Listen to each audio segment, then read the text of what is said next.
नमस्कार बच्चों। आज का हमारा टॉपिक है प्रयोग सहित लोकोक्तियाँ। बेटा ये लोकोक्तियाँ जो है इनको इंग्लिश में प्रोवर्ब्स भी कहते हैं और हिंदी में बोलते हैं कहावतें। तो पहली लोकोक्ति है हमारे पास, अधजल गगरी छलकत जाए। अधजल मतलब आधी जल से भरी हुई, गगरी मतलब बर्तन, छलकत जाए मतलब छलक जाता है।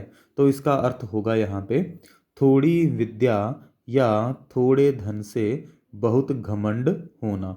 घमंड मतलब अभिमान होना, ठीक है। तो इसका वाक्य बनाएंगे, रमेश केवल 8वीं पास है पर बातें बढ़ चढ़ कर करता है, मतलब बड़ी बड़ी बातें करता है। इसी को कहते हैं अधजल गगरी छलकत जाए। रमेश केवल 8वीं पास है पर बातें बढ़ चढ़ कर करता है, इसी को कहते हैं अधजल गगरी छलकत जाए। इस प्रकार से हमारी जो फर्स्ट लोकोक्ति है वह कंप्लीट होती है। अब हम दूसरी वाली करेंगे, ऊंची दुकान फीका पकवान। तो इसका अर्थ हम यहाँ पे हमने किया हुआ है केवल बाहरी दिखावा, या इसका हम अर्थ ये भी कर सकते हैं कि दिखावा अधिक, ठीक है, और वास्तविकता कम। वास्तविकता मीन्स सच्चाई, सच्चाई कम। तो इसका वाक्य बनाएंगे, उसकी मिठाइयों की दुकान की बड़ी प्रशंसा सुनी थी परंतु खाने में कुछ स्वाद न आया। यह तो ऊंची दुकान फीका पकवान वाली बात हो गई। फिर से दोबारा मैं इस वाक्य को रिपीट कर रहा हूँ। उसकी मिठाइयों की दुकान की बड़ी प्रशंसा सुनी थी परंतु खाने में कुछ स्वाद न आया। यह तो ऊंची दुकान फीका पकवान वाली बात हो गई। इसके बाद है हमारे पास तीसरी लोकोक्ति, जिसकी लाठी उसकी भैंस। मतलब शक्ति वाले की जीत होती है, या फिर इसका अर्थ ये भी ले सकते हैं कि शक्तिशाली की ही विजय होती है, जीत होती है। तो इसका वाक्य बनाएंगे, सेठ जी ने नौकर पर चोरी का झूठा इल्जाम लगाकर उसे जेल भिजवा दिया। यह तो जिसकी लाठी उसकी भैंस वाली बात हो गई, ठीक है। मैं इसको फिर से रिपीट कर रहा हूँ। सेठ जी ने नौकर पर चोरी का झूठा इल्जाम, इल्जाम मतलब आरोप, लगाकर उसे जेल भिजवा दिया। यह तो जिसकी लाठी उसकी भैंस वाली बात हो गई। नेक्स्ट है हमारे पास नंबर 4, जैसा देश वैसा भेष। तो बेटा यहाँ पे जो भेष शब्द आया हुआ है वो यहाँ पे मुख्य शब्द है, ठीक है। और वेश का अर्थ होता है रंग ढंग, ठीक है, उसको बोल दिया यहाँ पे वेश। तो जहाँ रहना हो वहाँ के अनुसार कार्य करना। इसका अर्थ हुआ जैसा देश वैसा भेष का अर्थ हुआ जहाँ रहना हो वहाँ के अनुसार कार्य करना। तो इसका वाक्य बनाएंगे, भारत में बसने वालों को भारत के अनुसार ही चलना होगा। ठीक ही तो कहा है, जैसा देश वैसा भेष। नेक्स्ट है हमारे पास नंबर 5, भैंस के आगे बीन बजाना। मतलब मूर्ख के आगे ज्ञान की बातें करना। तो इसका वाक्य बनाएंगे, या इसका अर्थ भी ले सकते हैं कि मूर्खों को उपदेश देना। एक ही बात है भैंस के आगे बीन बजाने वाली लोकोक्ति की।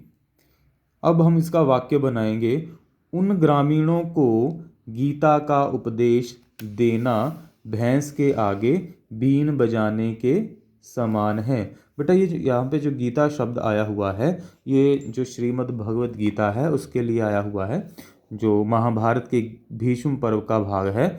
इस गीता, ये जो गीता नामक ग्रंथ है इसमें 18 अध्याय हैं और 700 से अधिक जो हैं इसमें श्लोक हैं। और गीता की जो पृष्ठभूमि है, जो इसकी बैकग्राउंड है, वह कुरुक्षेत्र में ये जो युद्ध लड़ा गया था महाभारत का, वहाँ से गीता गीता को लिया गया है, गीता नामक जो ग्रंथ है उसको वहाँ से लिया गया है। अब चलेंगे हम आगे। नंबर 6, एक पंथ दो काज, मतलब एक काम में दो लाभ। इसका वाक्य बनाएंगे, आगरा जाकर शादी में भी शामिल हो जाएंगे और ताजमहल भी देख लेंगे। एक पंथ दो काज वाली बात हो जाएगी। फिर से रिपीट कर रहा हूँ मैं वाक्य, आगरा जाकर शादी में भी शामिल हो जाएंगे और ताजमहल भी देख लेंगे। एक पंथ दो काज वाली बात हो जाएगी। इसके बाद है नंबर 7, गंगा गए गंगाराम, जमुना गए जमुना दास। मतलब समय के अनुसार अपना रंग ढंग, रंग ढंग का मतलब वैसे ही जैसे पहले आया था शब्द वेश, उसी को बोलते हैं रंग ढंग, बदल लेना। तो वाक्य बनाएंगे, कुछ स्वार्थी, स्वार्थी मतलब मतलबी, नेता दल बदल नीति अपना रहे हैं। मतलब जिस दल का पलड़ा भारी हो जाता है, जिसकी तरफ बहुमत हो ज़्यादा हो जाता है, उस तरफ वे चले जाते हैं, मतलब अपनी पार्टी को चेंज कर लेते हैं। उन पर तो गंगा गए गंगा राम, जमुना गए जमुना दास वाली बात लागू होती है। इसके बाद है नंबर 8, नया 9 दिन पुराना 100 दिन। इसका अर्थ है नए की अपेक्षा पुराना स्थिर होता है। पुराना स्थिर होता है मतलब पुराना पक्का होता है। इसका वाक्य बनाएंगे, तुम अपने पुराने विश्वास पात्र मित्र को छोड़कर नए मित्र के पीछे मत भागो। क्या तुम्हें मालूम नहीं, नया 9 दिन पुराना 100 दिन। उसके बाद है नंबर 9, सहज पके सो मीठा होए। मतलब धीरे धीरे किया जाने वाला काम दृढ़ तथा फलदायक होता है। धीरे धीरे किया जाने वाला काम दृढ़ तथा फलदायक होता है। दृढ़ मतलब पक्का होता है, फलदायक मतलब फल देने वाला। इसका वाक्य बनाएंगे, अरे महेश, परीक्षा की शुरू से तैयारी करोगे तब ही प्रथम स्थान प्राप्त कर सकोगे, क्योंकि सहज पके सो मीठा होए। नंबर 10 है, चलती का नाम गाड़ी है। मतलब संसार सफल व्यक्ति के ही गुण गाता है। इसका वाक्य बनाएंगे, रामलाल का कारोबार खूब चला हुआ है, इसीलिए लोग उसके गुण गाते हैं। ठीक ही है, चलती का नाम गाड़ी है। तो इस प्रकार से बच्चों ये आपकी लोकोक्तियाँ जो हैं यहाँ पे कंप्लीट होती हैं।